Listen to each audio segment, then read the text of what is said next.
More than a club, the FC Barcelona story. A Swiss businessman and a newspaper ad. The story begins not on a pitch, but in a newspaper.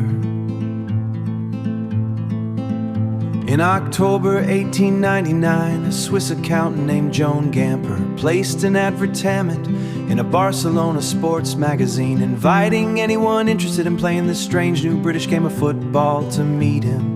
12 men showed up. From that meeting, Football Club Barcelona was born. Nobody in that room could have imagined what they were starting. Barcelona wasn't just founded, it was founded as an outsider's project in a city that would soon become the beating heart of Catalan identity, at the exact moment that identity needed something to rally around. Messi Club. Club becomes a symbol. Catalonia has its own language, its own culture, and for much of the 20th century, a fraught relationship with the Spanish state. When Francisco Franco's dictatorate banned the Catalan language and suppressed regional identity after the Spanish Civil War, football stadiums became one of the few places where Catalans could still shout in their own tongue and wave their own flag without immediate consequence. Camp Nou became a pressure valve. Every match against Real Madrid, the club widely associated with the Spanish capital. And in Catalan eyes, with Franco's regime, carried weight far beyond 3 points. The rivalry known as El Clásico was never really about football alone. It was about who gets to define Spain. This is where the club's motto comes from. Messi Club.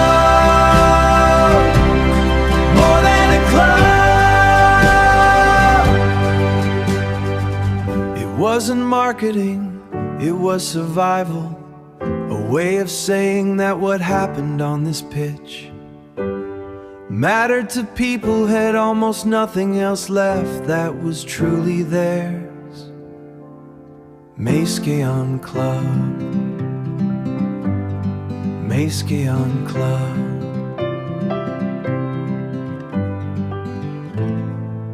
Messi Club. The Dutchmen who rewired the club's DNA. If Gamper gave Barcelona its birth, Johan Cruyff gave it its soul. He arrived as a player in 1973, a genius from Ajax who brought with him the principles of total football, a style built on space movement, and the idea that every player should be comfortable doing every job on the pitch. But Cruyff's real transformation came later as manager from 1988 to 1996. He didn't just want to win, he wanted to build philosophy that would outlive him. He overhauled the club's youth academy, La Masia, insisting that every team, from the under-8s to the first team, play the exact same possession-based style. A 10-year-old and a first-team superstar should be interchangeable in how they think about the game. It was a strange, almost stubborn bet, that patient, technical, short passing football, built on control of the ball rather than control of physical space, could beat bigger, stronger, more direct opponents. For years critics called it pretty but soft. Then came the 2000s, the golden generation. La Masia's graduates started arriving in the first team. Homegrown players who had absorbed Cruyff's ideas since childhood. In 2008, the club promoted one of its former players, a young, largely untested coach named Pep Guardiola. What followed is considered by many the greatest period any club has ever had. Guardiola refined Cruyff's ideas into something now known as tiki-taka. Relentless short passing, suffocating pressure to win the ball back within seconds of losing it, and a footballing intelligence that made the ball look like it was on a string. In Guardiola's first season alone, Barcelona won an unprecedented sextuple. Every major trophy available to them, and running through the middle of it all was a shy Argentine teenager who'd arrived at La Masia at 13, so small that doctors. Lionel Messi would go on to become, in the eyes of many, the greatest player ever lived, entirely shaped by the philosophy he'd absorbed since childhood. He and them became impossible to separate, physical expression of what Cruyff had imagined decades earlier. What Cruyff had imagined decades earlier.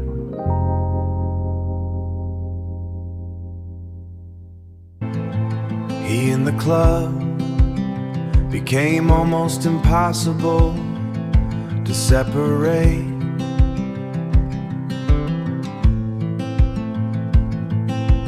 Messi didn't just play for Barcelona. He seemed to be a physical expression of what Cruyff had imagined decades earlier. The fall, but dynasties end, and Barcelona's ending was messier than most. Behind the trophies the club had been spending recklessly, enormous transfer fees, bloated wages, and financial mismatch that went largely unnoticed while the trophies kept coming. When the pandemic hit in 2020, the cracks became a collapse. Barcelona's debt reportedly ballooning past $1 billion.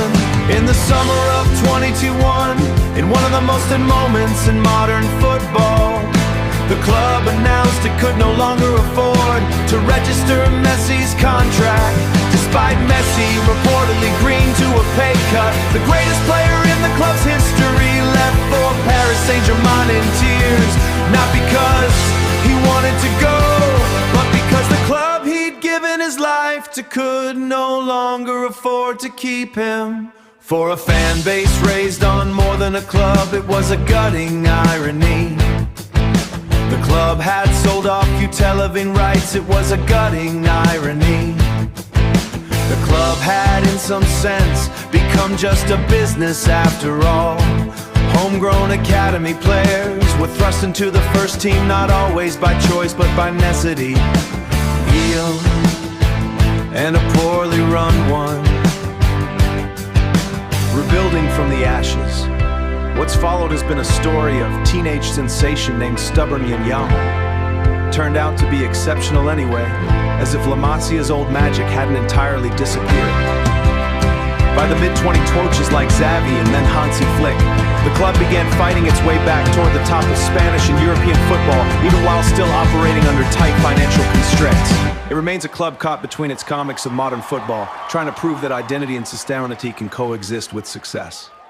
The main storyline covers the club's rise, fall, and rebuild, but scattered through those decades are 10 more chapters that show just how strange, painful, and remarkable Barca's history really is. The president they shot, Josep Suñol, became Barcelona's president in 1935, a left-wing Catalan politician, journalist, and parliamentary deputy who had spent years opposing dictatorship in his newspaper columns.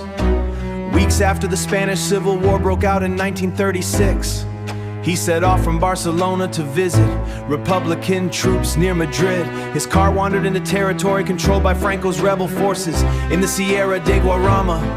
He was recognized, arrested, and shot without trial on the spot. News of his death didn't reach Barcelona for a week. He's remembered the club to this day as the martyr president, and his killing is often cited as the moment that gave literal, blood-soaked meaning to the phrase, more than a club. The Hungarian who built the stadium In 1950, a Hungarian refugee named Laszlo Kubala signed for Barcelona after fleeing communist rule, smuggling himself across borders with the forged identity. He couldn't play a competitive match for nearly a year due to a ban, but once he did, he became a sensation, a free kick pioneer with a cannon of a shot, so popular that Barcelona's old stadium, Les Corts, simply couldn't hold the crowds who came to watch him. The club broke ground on a new stadium in 1954, when Camp Nou opened in 1957. With room for over 90,000 fans, it existed in large part because one player had gotten too famous for his own ground, the one that got away. In 1953, both Barcelona and Real Madrid chased a brilliant arching forward named Alfredo Di Stefano. Then playing in Colombia, what followed was a tangle of competing contracts, disputed ownership rights between two South American clubs, and murky Spanish Federation politics that some historians believe was tilted by pressure from Franco's government. Barcelona thought they had a deal, Real Madrid swooped in instead. Stefano went on to win 5 straight European Cups for Madrid to become one of the greatest players in history for the other side. His first Clásico ended in a 5-0 demolition of Barcelona with Di Stefano among the scorers. Few transfers have fueled a rivalry quite like this one. More than a club. Wembley, 1992. For 92 years, Barcelona had never won the European Cup. 3 previous final appearances had all ended in defeat. Under Johan Cruyff, his dream team featuring a young mid-lighter named Pep Guardiola finally reached the final again in 1992, this time at Wembley against Sampdoria. The match-day goal is deep to extra time until Dutch defender Ronald Koeman struck a thunderous free kick past the Sampdoria goalkeeper in the 11th-12th minute. Barcelona won 0. It remains one of the most celebrated goals in club history, and many historians consider that victory the true foundation stone for everything that followed, including the Guardiola Messi era built by a team captain that very night by the man who would one day coach it. Ronaldinho standing ovation. Before Guardiola, there was Ronaldinho, a Brazilian magician with a permanent smile who arrived in 2003. And alongside coach Frank Rijkaard, dragged Barcelona out of post to Cruyff slump. His dribbling back heel, heels and audacious free kicks made him the best player on the planet. Playing away at the Santiago Bernabeu, Ronaldinho was so dazzling that Real Madrid's own fans rose to applaud him. Barcelona won the league that year and the Champions League the year after, beating Arsenal in the 2006 final. It was a bridge era, often overshadowed by what came next, but without it, the academy-driven revolution under Guardiola might never have had the platform to launch. A club owned by its fans, unlike almost every major football institution on earth, Barcelona has no billionaire owner and no national government behind it. It's owned by its own members, known as socios, who pay dues and vote for the club's president in genuine elections. It's part of why the more than a club slogan isn't just marketing. The people in the stands are, in a real legal sense, the people who own the club. It's also part of why Barcelona's finance can spiral so badly. Elected presidents chasing short-term glory to win the next vote have more than once mortgaged the club's future for today's trophies. Today's trophies.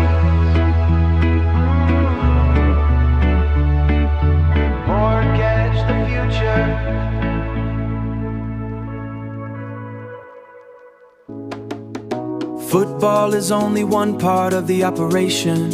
Only one part. Barcelona fields professional teams in basketball, handball, futsal, and roller hockey, all playing under the same crest and colors. Most of them based at the Palau Blaugrana arena next to Camp Nou. The handball team alone has won more European titles than almost any club in the sport's history. And the roller hockey section has won more continental trophies than any other in the entire club. Basketball's produced global stars like Paul Gasol. It's a reminder that Barca was built from very early on as a broad sporting institution rather than a single sport business. not just football. Look at the wall. Different titles, same colors, we standing tall. All got some energy, winning the game. More than a business, we built for the name. Yeah, we built for the name. Before the Messi departure broke hearts, there was Neymar's. The Brazilian forward joined Messi and Luis Suarez to form the devastating MSN attacking trio, one of the most feared front lines ever assembled. Then, in August 2017, he stunned the football world, who triggered his release clause for 22 million euros, more than doubled Rivia previous transfer record. The deal reshaped the entire transfer market overnight, and in hindsight, marked the beginning of the financial arms race that would eventually help sink Barcelona's own balance sheet. Building La Masia's legends, Barcelona's academy La Masia takes its name from the old farmhouse near Camp Nou, where young players once lived while training. What makes it unusual isn't just talent. Plenty of clubs find talented kids. It's the insistence that every recital possession-based footballing language from childhood. Xavi arrived at 11. Xavi arrived at 11. Andres Iniesta left his hometown at 12, reportedly crying himself to sleep with homesickness in the academy dorms.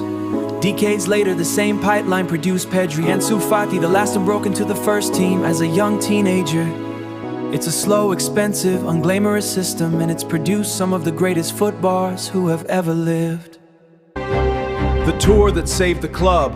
By 1937, a year into the Spanish Civil War, Barcelona was nearly bankrupt and its membership had collapsed from over 12,000 to a few thousand.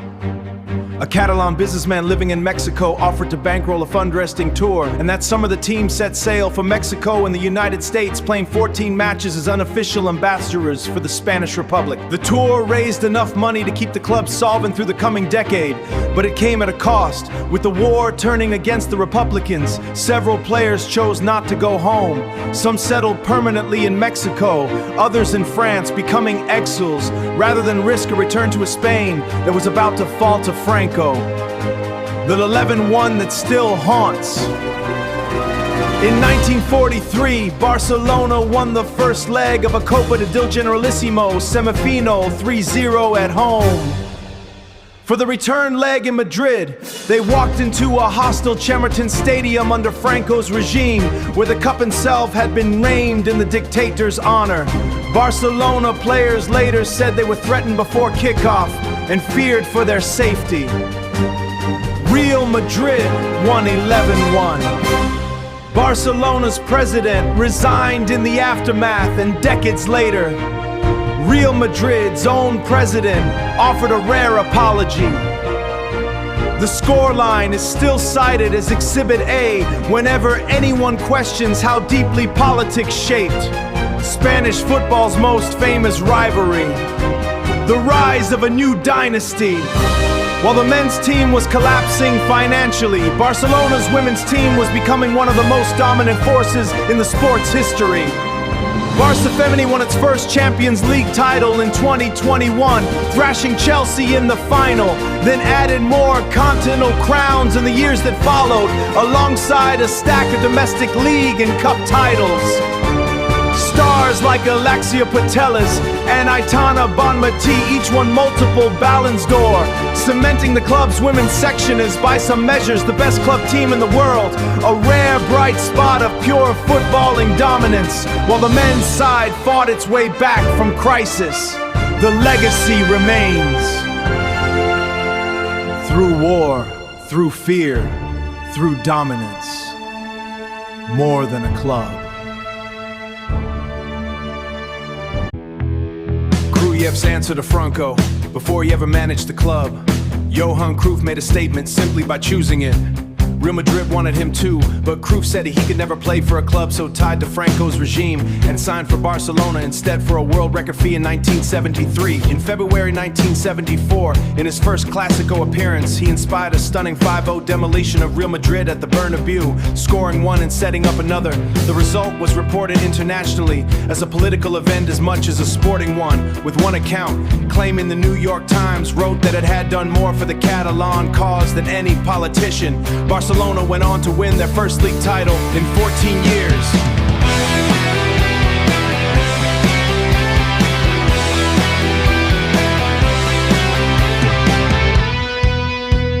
The Battle of the Bernabeu. Diego Maradona's 2 seasons at Barcelona, starting in 1982, were plagued by misfortune. About to have Pettis, then a horrific tackle that broke his ankle. His Barcelona career ended in chaos in the 1984 Copa del Rey final against Athletic Bilbao, when years of pent-up tension boiled over. Moments after the final whistle, Maradona launched a flying kick at an opposing player, igniting one of the most coaches and staff from both sides trading pitch in front of the Spanish. Maradona left for Napoli that summer, never having shown Barcelona his very best.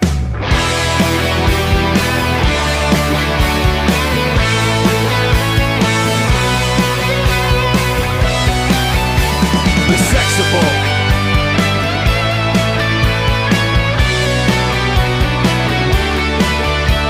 The Sexable. No club had ever done it before, and none has repeated it since. In 2009, Pep Guardiola's first season in charge, Barcelona won every major trophy available to them. La Liga, the Copa del Rey, the Champions League, the Spanish Super Cup, the UEFA Super Cup, and the Club World Cup.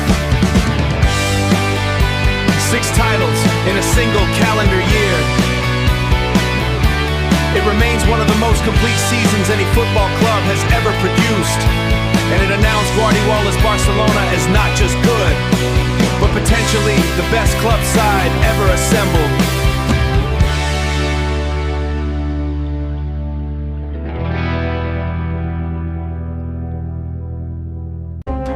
The shirt that paid to give. For one who owned 7 years, Barcelona refused to sell advertising space on its shirt. A point of stubborn pride while rivals across Europe cashed in. When the club finally relented in 2006, it did something unheard of. Instead of accepting money for the space, Barcelona paid UNICEF roughly $1.5 million a year to put the charity's logo on their chest, funding children's programs around the world. It lasted 5 years before the finances of modern football caught up. In 2011, the club signed its first paid sponsorship with the Qatar Foundation. The UNICEF years are still remembered as one of the purest expressions of more than a club the badge ever produced. Messi's impossible year. In 2012, Lionel Messi did something that had stood unmatched for 40 years. He broke Gerd Muller's record for most goals scored in a single calendar year. Messi finished with 91 scored in a single calendar year. Messi finished with 91, 79 for Barcelona across all competitions for Argentina, averaging a goal every 66 minutes he spent on the pitch. His tally that year outscored the entire season totals of 13 separate La Liga clubs. No player has come within 20 goals of it since the remontada. In February 2017, Barcelona traveled to Paris and lost the first leg of a Champions League knockout tie 4-0 to Paris Saint-Germain, a scoreline that looked fatal. Almost nobody gives a team a chance from that position. In the return leg at Camp Nou, Barcelona scored 3 times in the first half, then somehow found 3 more in the final minutes, including a stoppage time winner from Sergi Roberto to win 6-1 and complete the comeback 6-5 on aggregate. It's remembered simply as La Remontada, the comeback, and remains one of the most improbable results in Champions League history. More than a club, legacy remains.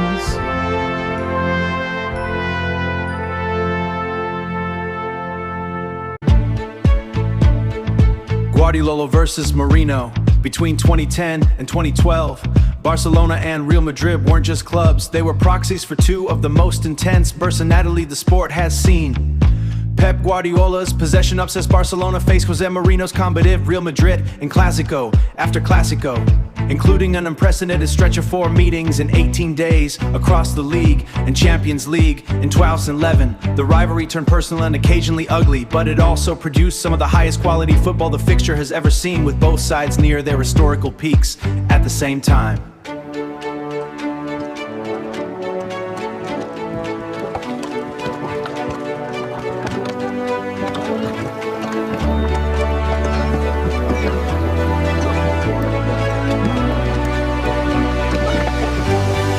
Life in exile at Montjuic. In 2023, Barcelona left Camp Nou for a 2-year multi-bureau renovation project known as Barça, aimed at rebuilding the stadium into a modern 155,000-seat arena with a full roof. While construction went on, the team played its home match at the Estadio Luz on Montjuic Hill, a stadium originally built for the 1920 and later used for the 1902 Olympics. It was a strange, smaller-scale homecoming of sorts, the club playing in the shadow of the same 1992 games that had once symbolized Barcelona's arrival on the world stage. The team finally returned to Camp Nou in November 2025.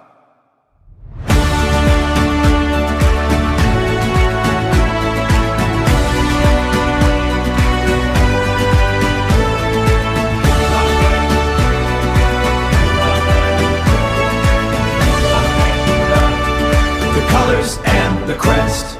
Nobody is entirely sure why Barcelona plays in blue and garnet stripes. One popular theory traces them Joan First Club, FC Basel back in Switzerland. Another claims someone at the founding meeting 1899 simply had a 2-colored pencil handy. What's better documented is the crest itself, a shield combining the cross of St. George, the red and yellow stripes of the Catalan flag, and the club's own blue and garnet colors. First standardized in 1910 design competition won by one of the club's own players. It remains one of the few major European crests that has barely changed in over a century.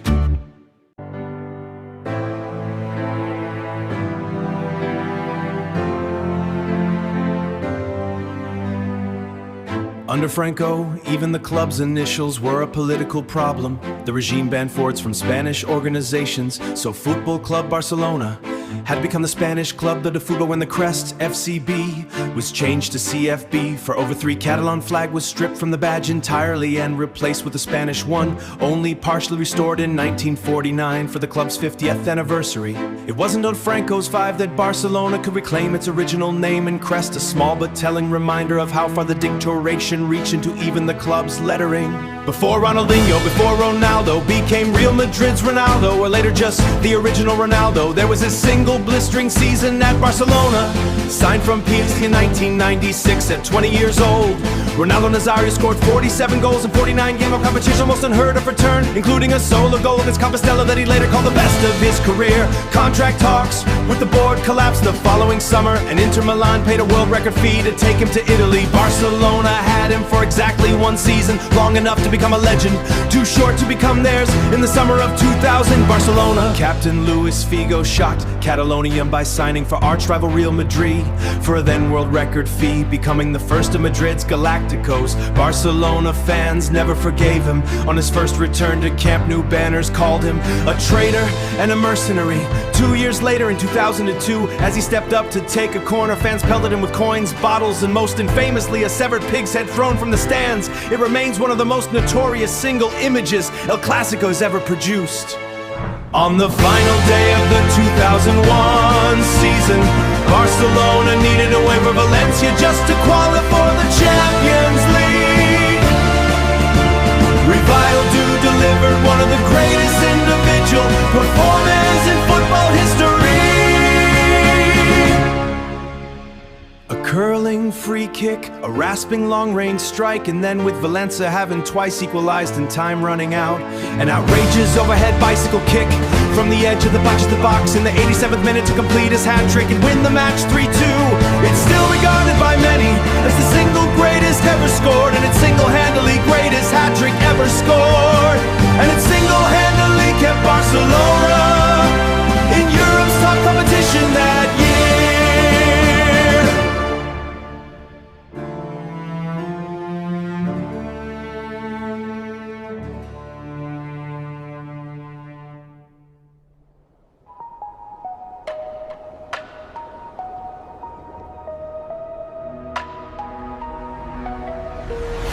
Iniesta Stamford Bridge stunner. In the 1000 Champions League semi-final. Barcelona travel to Chelsea, needing a goal to survive. Down to 10 men and trailing 1-0 deep in a stoppage time at Stamford Bridge. In the 93rd, deep into stoppage time at Stamford Bridge. In the 93rd minute, and dress Iniesta, and crash a first time strike past Petacech, sending Barcelona through to the final on away goals, and igniting one of the most dramatic celebrations in the club's history.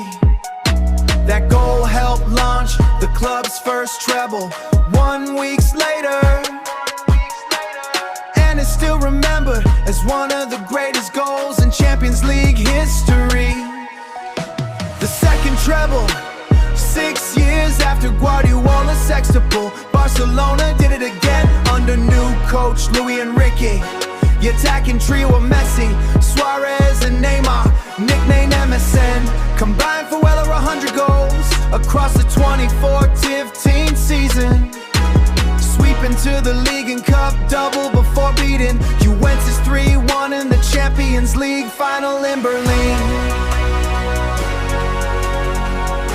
The Ballon d'Or, with all three forwards scoring. It made Barcelona the first club in history to win the Continental treble twice, and gave club legend Xavi a perfect send-off in his final match for the team. The Ballon d'Or factory, no club in football has produced more Ballon d'Or winners than Barcelona, starting with Luis' shirt. In 2010, Barcelona players finished first, second, and third in the voting. Messi, Iniesta, and Xavi, and a president sweep that said everything about the club's dominance at that moment. Iniesta, treble twice. Ballon d'Or factory, unprecedented.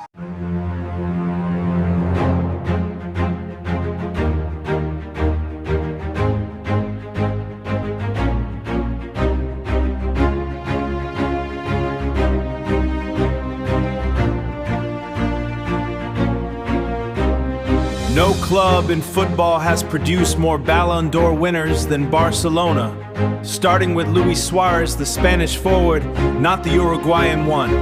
In 1960, the list runs through Johan Cruyff, Risto Stoichkov, Rivaldo, Ronaldinho, and then Lionel Messi's astonishing run of individual awards while wearing the shirt. In 2010, Barcelona players finished first, second, and third in the voting. Messi, Iniesta, and Xavi, an unprecedented sweep that said everything about the club's dominance at that moment. The banned striker Barcelona signed anyway. In the summer of 2014, fresh off biting an opponent at the World Cup, his third biting offense, Luis Suarez was banned from all football activity for 4 months. Most clubs would have run the other way. Barcelona signed him anyway, betting on redemption over reputation. Suarez served his ban, made his debut that October, and went on to form one of the deadly strike partnerships in football history, alongside Messi and Neymar, becoming Barcelona's third all-time top scorer before it was over. Xavi's return, from legend to caretaker. In November 2021, with Barcelona in financial disarray and freshly stripped of Messi, the club turned to one of its own academy graduates to steady the ship. Xavi Hernandez, the midfield gnome of the Guardiola era, who had been managing in Qatar. He inherited a squad forced to sell young talents just to register new signings, yet guided Barcelona back to a La Liga title in 2020-23. It was a full circle moment. The player who had once embodied everything La Masia stood for, coming back to try to rebuild it from the touchline. Why it still matters. FC Barcelona's story isn't really about trophies, though there have been plenty. It's about what happens when a football club gets tangled up with the identity of an entire people, when a club's academy asks children to internalize a philosophy before they can drive a car, and when a global institution nearly implodes trying to hold on to both its principles and its bank balance at once. Few clubs in world sport carry this much weight, political, cultural, and footballing inside 90 minutes. That's the paradox at the center of the club, a badge that means everything to millions of people, built by a Swiss accountant who just wanted to play a game he loved.